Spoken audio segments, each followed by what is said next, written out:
Encore Revival, America, May 22nd, 2017. The news of news. Roger Ailes, pioneer of the #1 ranked news network, died this week at 77. He had his share of scandals, considered by many to be large among his demographic, yet small by the working standards of his industry.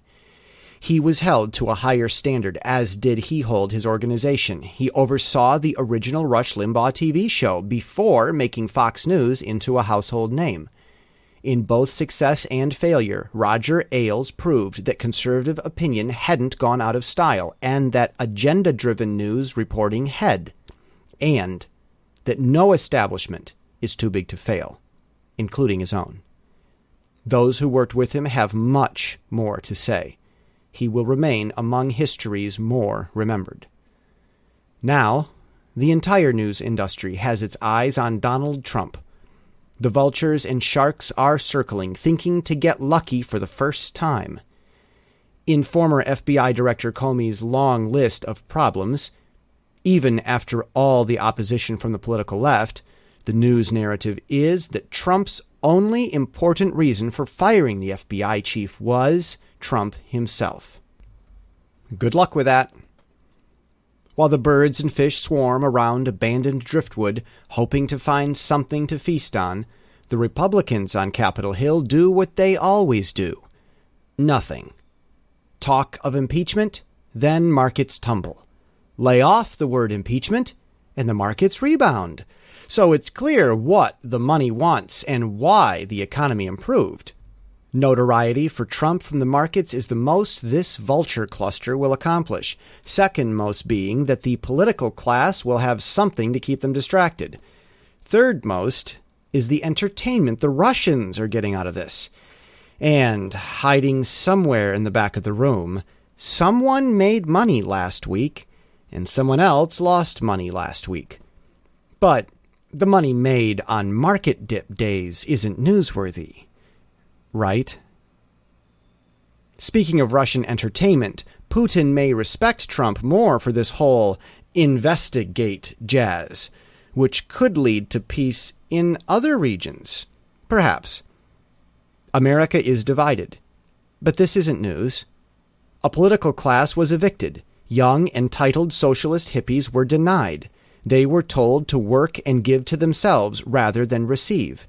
This Sunday, angry students who lacked the maturity to accept election results, something Obama dissidents were able to do for 8 years, walked out on Pence's speech at their own graduation ceremony at Notre Dame. Complaints continue and will continue. The current cloud mounting against Donald Trump can't be taken seriously because the rage behind it is old and waning. The cat who walked by himself has returned, sits outside the back door, and cries in the rain. But this is not a hotel. Once you're gone, no matter how much of a fuss you make of it. That's all this is. From this storm of headlines, not one vote will swing against Trump. If anything, his support will increase with every "surely this is the end this time" attack against him that fails. This is a great danger to the remaining political establishment, and Trump isn't in political danger. He's outsmarting the bull once again. Allowing Robert Mueller to return as special prosecutor is outright Rooseveltian. Keep them distracted while continuing right on schedule. Mueller won't indict Trump any more than Snowden couldn't not defend Comey. Flynn's situation is becoming suspicious, but not from digging into his ties with Trump.